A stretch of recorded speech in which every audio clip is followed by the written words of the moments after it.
Çek veriyordum ama törede bir kadar aldım. Provası var bu çekti. Misal buna 230 so'mga o'tasin mı? A 250 so'mga sotib qo'ysa kim takazak? Yok, atikalarda o'shanda sotib qo'yib o'tadi.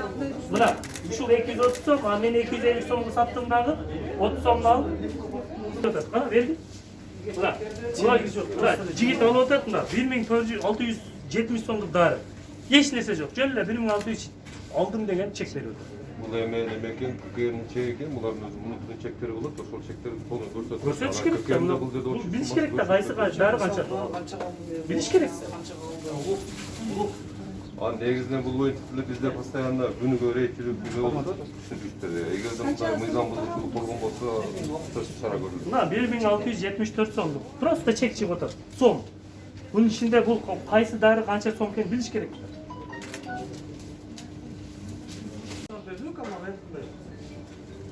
Ең іштетіп басып. Айтаты қолайын. Ана, кім полиция? Қараңыздар мына. Болысы еш қозғалып бар. Көріп тастау, мына чекті беріп отыр.